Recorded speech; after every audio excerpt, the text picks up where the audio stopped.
یہ اس طرح کے جو کئی اور لوگ تھے، وہ کشمالہ طارق صاحبہ، اور بھی تھے کئی ایسے، شوکت عزیز تھے، اور بھی بہت سے لوگ تھے. تو پرویز مشرف نے اس طرح کے لوگ رکھے ہوئے تھے، اور وہ لوگ جو ہیں وہ پرویز مشرف صاحب کو اس طرح کے سہانے خواب دکھایا کرتے تھے.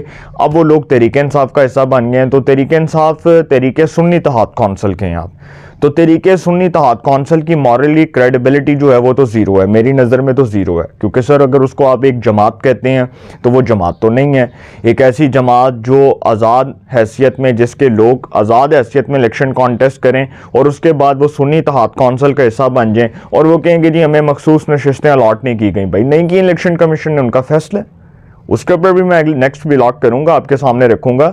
لیکن نواز شریف صاحب کا جی یہ فیصلہ تھا کہ شہباز شریف وزیر اعظم بنیں گے، اور وہ بطور وزارت عظمیٰ کے امیدوار کے وہی کنٹینیو کریں. وہ جب منتخب ہو جائیں گے تو ان کے پاس وہ تمام چیزیں ہیں، وہ اتحادیوں کو لے کر چل سکتے ہیں. ان کے پاس بہت اچھے آئیڈیاز ہیں، بہت اچھی سکلز ہیں. تو بہت اچھی بات ہے اگر شہباز شریف وزیر اعظم بن گئے تو سسٹم نے قبول کیا ہے، اسٹیبلشمنٹ نے قبول کیا ہے، اور یہ جو حکومت ہے اس کو اسٹیبلشمنٹ کی حمایت حاصل ہے، اور یہ اسٹیبلشمنٹ چاہتی ہے کہ یہ پاکستان آگے چلے، یہ پاکستان جو ہے وہ ترقی یافتہ ملک بنے. دیکھیں اسٹیبلشمنٹ اور حکومت دونوں مل کر چل سکتے، ٹھیک ہے. اسٹیبلشمنٹ اور حکومت دونوں مل کر چلتے ہیں. یہ نہیں ہو سکتا کہ حکومت اسٹیبلشمنٹ کو نکرے لگا دے اور کہے کہ جی ہم اکیلے میں حکومت کر لیں گے. ہر حکومت اس میں ایک اہم کردار، اس کی جو ہے نا تشکیل نو میں ایک اہم کردار سازی جو ہے وہ اسٹیبلشمنٹ کی ہوتی ہے. تو اسٹیبلشمنٹ اس ملک میں ایک اہم فیکٹر ہے جس کو پاکستان کی پولیٹکس سے، پاکستان کے پولیٹیکل سسٹم سے مائنس نہیں کیا جا سکتا. وہ جب تک اسٹیبلشمنٹ کا فیصلہ ہے اس وقت تک سر سب کو قبول کرنا پڑے گا.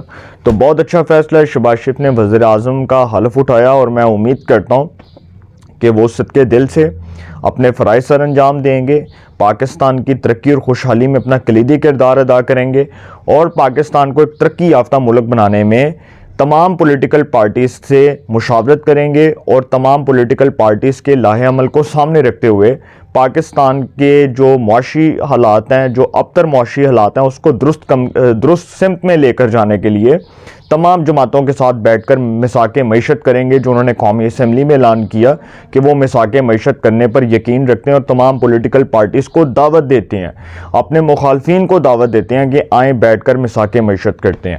دوسری خبر یہ ہے کہ جی بلاول بھٹو زرداری صاحب نے قومی اسمبلی میں ایک بڑی زبردست تقریر کی، اور انہوں نے کہا کہ جو 9 مئی ہے اس کے اوپر سپریم کورٹ آف پاکستان کو چاہیے کہ وہ اس پر ایک جوڈیشل کمیشن بنا دے. انہوں نے کہا کہ میں وزیر اعظم شہباز شریف سے مطالبہ کرتا ہوں کہ وہ سپریم کورٹ کو چیف جسٹس کی سربراہی میں کہیں کہ ایک جوڈیشل کمیشن بنایا جائے. انہوں نے کہا کہ میں وزیر اعظم شہباز شریف صاحب سے یہ کہتا ہوں کہ آپ چیف جسٹس آف پاکستان کو کہیں کہ سپریم کورٹ آپ کی سربراہی میں ایک جوڈیشل کمیشن بنا دے. اچھا سر، 9 میں پاکستان کے اندر کبھی نہیں فراموش کیا جا سکتا، اس کو کبھی نہیں بھولا جا سکتا. یہ بہت بڑی ریاستی دہشت گردی تھی جو عمران خان کے کرندوں نے، ان کے ڈائی ہارڈ ورکرز نے، ان کے سپورٹرز نے پاکستان کی سیکیورٹی اسٹیبلشمنٹ پر حملہ کیا، اور پاکستان کی ریاست کو یرغمال بنانے کے لیے، پاکستان کی ریاست کو نیچا دکھانے کے لیے یہ سارا کچھ کیا. سر یہ جو ہے نا ناقابل معافی جرم ہے، اور اس کی جو سزا ہے وہ ضرور ہوگی. ہم کئی لوگوں سے پوچھتے ہیں یار یہ 9 مئی کا کیا ہوگا، تو بہت سے لوگ بتاتے ہیں کہ یار 9 مئی میں ڈیفینیٹلی، کیونکہ سپریم کورٹ کا آرڈر ہے، اور وہ جو آئنسٹائن تھا اعجاز الحسن جس نے یہ فیصلہ دیا تھا کہ جو ملٹری کورٹس ہیں ان کی کوئی حیثیت نہیں ہے اور ملٹری کورٹس میں سویلینز کا ٹرائل نہیں ہو سکتا، تو اس فیصلے کو پکڑ کے انٹرا کورٹ اپیل میں اڑا دیا گیا، فرق کر دیا گیا. ٹھیک ہے، وہ شخص تو ریٹائر ہو گیا اعجاز الحسن، تو اس کے جتنے متنازع فیصلے تھے آج تک اس نے کوئی جج کا کوئی فیصلہ نہیں دیا. سارے اس کے فیصلے اگر آپ اٹھا کر دیکھ لیں تو ہر فیصلہ پٹھا کوئی فیصلہ جو ہے نا سر وہ درست فیصلہ نہیں دیا گیا. جتنے فیصلے تھے وہ انہوں نے تعصب میں دیے. نفرت کی آگ تھی ان کے اندر. نواز شریف سے متعلق وہ ایسی جگہ پر بات کرتے تھے اعجاز الحسن کی، اگر ہم سنتے تو ہم کانوں کو ہاتھ لگاتے. اور کئی لوگ تو یہ بھی بتاتے ہیں کہ اعجاز الحسن کو کوئی پرسنلی نواز شریف صاحب سے کوئی نفرت تھی، کوئی پرسنل ان کا کوئی تھا، کوئی پتہ نہیں کوئی کلیش تھا، کیا تھا، وہ جس طرح آصف سعید کھوسہ کا تھا نواز شریف کے ساتھ. تو وہ خیر ایک فیملی میٹر ہے، اس کے اوپر میں بات نہیں کرتا. تو یہ جو ہے نا خیر یہ جو میں بات کر رہا تھا کیا یار یہ 9 مئی کی، تو 9 مئی ایک سنگین جرم ہے، ٹھیک ہے۔ ریاست پاکستان یہ سمجھتی ہے، پاکستان کی سیکیورٹی اسٹیبلشمنٹ یہ سمجھتی ہے کہ 9 مئی سے بڑا جرم کوئی نہیں ہے۔ تو 9 مئی میں اگر عمران خان صاحب نکل جاتے ہیں اور اگر کوئی کہتا ہے کہ عمران خان صاحب کی خیر ستہ ہی خیراں، تو سر نہیں، عمران خان صاحب کو آج نہیں تو کل اس بات کا جواب دینا پڑے گا، اور انہوں نے یہ سارا کچھ اس لیے کروایا تھا کیونکہ سر ان کے مخالف لوگ وہاں پر فوج میں موجود ہیں، جن کے انہوں نے کئیوں کے نوٹیفیکیشن روکے تھے۔ ندیم انجم صاحب DGISI، army chief general Asim Munir, جب یہ DGISI ہوا کرتے تو انہوں نے کہا کہ جی ملک ریاض کا جو وہ سکینڈل تھا جو انہوں نے دکھایا تھا کہ انہوں نے DGISI کے طور پر عمران خان کو کہا کہ اے ویکھو تہاڈی بڈھی دی کرپشن ہے، اے ویکھو ایک کرتوت نے تہاڈے کالے کرتوت۔ تو عمران خان صاحب نے کہا کہ جی او یار تے مینوں گل کر کے نے تے باجوہ صاحب نوں کال کیتی تے باجوہ صاحب نال بیٹھ کے میٹنگ کیتی، کیا یار ایڈ DGISI صاحب مینوں گل کر رہے نے، ایتے DGISI صاحب جڑے نے وہ مینوں کہہ رہے ہیں کہ یار تیری اہلیہ دی کرپشن ہے تو اس کو فارغ کر دو، ٹھیک ہے جی۔ اس کی جگہ پہ بطور فیض حمید کو بطور DGISI اپوائنٹ کر دیا گیا۔ پھر فیض حمید صاحب نے جتنے سال نکالے، کیونکہ ظاہری بات ہے اس کے بعد انہوں نے کور بھی کرنی تھی، کور کمانڈ بھی ضروری تھی، آرمی چیف بننے کے لیے کور کمانڈ بھی ضروری ہوتی ہے۔ فیض حمید صاحب کے جانے کا بھی ایک غم تھا، اور پھر ندیم انجم صاحب جو بطور DGISI تعینات ہوئے ان کا نوٹیفیکیشن روکی رکھا، کتنے دن روکی رکھا یہ بھی سب کو پتا تھا۔ تو سر عمران خان صاحب نے جو ڈنڈیاں ماری ہیں ریاست پاکستان ان کو معاف نہیں کرے گی، اور بلاول صاحب جو بات کر رہے ہیں دیکھیں جوڈیشل کمیشن بنانے سے یہ معاملہ رفع دفع نہیں ہوگا۔ ایک دہشت گرد جو ہے جس کو لوگ کہتے ہیں کہ علی امین گنڈا پور وہ KPK کا وزیر اعلیٰ بن گیا، وہ ماسٹر مائنڈ ہے 9 مئی کا، سہولت کار ہے۔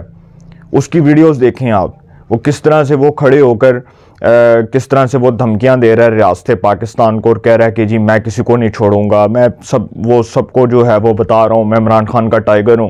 وہ شخص جو وزارت اعلیٰ کے عہدے پر اور اس کے منصب پر فائز ہے، یقین کریں کہ یہ کیسا مائنڈ سیٹ ہے کہ عمران خان نے پاکستان کی اسٹیبلشمنٹ کو یہ پیغام دیا ہے کہ 9 مئی کا سہولت کار، 9 مئی کا مرکزی کردار، 9 مئی کا ماسٹر مائنڈ علی امین گنڈا پور جو KPK وزیر اعلیٰ بنا ہے، اس کو وزیر اعلیٰ بنا کر دراصل عمران خان نے ریاست پاکستان کو اور پاکستان کی سیکیورٹی اسٹیبلشمنٹ کو یہ پیغام دیا جو کرنا کر لو۔ سر یہ کسی کی غلط فہمی ہے کہ میاں اسلم اقبال، علی امین گنڈا پور، میاں محمود رشید، اعجاز چودھری یہ لوگ بچ جائیں گے، قطعاً نہیں بچیں گے۔ ریاست پاکستان ان کو نہیں چھوڑے گی، یہ جس دن نظر آئیں گے ان کو دھر لیا جائے گا۔ علی امین گنڈا پور صاحب کو بہت ریلیف ملا، بہت لیوریج ملا، اس لیے کہ اب وہ KPK کے وزیر اعلیٰ بن گئے ہیں۔ کسی دن آپ کو یہ خبر نظر آئے گی یا KPK کے اندر کوئی ایمرجنسی لگ جائے گی یا KPK کے اندر علی امین گنڈا پور کو پکڑ کر دھر لیا جائے گا اور گرفتار کر کے پریزن وین میں لے کے جایا جائے گا۔ معافی نہیں ملنے کسی کو، معافی ان لوگوں کو نہیں ملنی۔ یہ جو بلاول صاحب بات کر رہے ہیں دراصل پاکستان کی سیکیورٹی اسٹیبلشمنٹ ہم سے بہتر سمجھتی ہے، اور وہ سمجھتی ہے کہ جو سویلینز کا ٹرائل ہوگا فوجی عدالتوں میں وہ بہت زبردست ہوگا، اور اس کے اوپر جو فیصلے ہوں گے وہ بہت کمال فیصلے ہوں گے، وہ ساری دنیا دیکھے گی۔ سر جو سویلینز کا ٹرائل ہونا ہے فوجی عدالتوں میں، معافی کسی کو نہیں ملنی۔ 9 مئی کے جتنے سہولت کار ہیں سارے دھر لیے جائیں گے، اور سب کا ٹرائل ہوگا، اور سب کا محاسبہ ہوگا، سب کو قانون کے کٹہرے میں کھڑا کر کے ان کو عبرت کا نشان بنایا جائے گا۔ یہ پاکستان کی سیکیورٹی اسٹیبلشمنٹ کا فیصلہ ہے، یہ ریاست کا فیصلہ ہے، یہ پاکستان کے آنریبل کورٹس کا فیصلہ ہے، اور آنریبل کورٹس پاکستان کی اسٹیبلشمنٹ کو کہہ چکی ہیں کہ جو کرنا کرو، انہاں نوں الٹا لٹکانا لٹکا دو، انہاں نوں معافی نہیں لبنی، جو مرضی کر لو۔ تسی اپنی رائے کا کمنٹس میں ضرور اظہار کیجئے گا۔ انشاءاللہ ایک نئے سیگمنٹ کے ساتھ پھر ملاقات ہوگی۔ اپنا بہت خیال رکھیے گا۔ اللہ نگہبان۔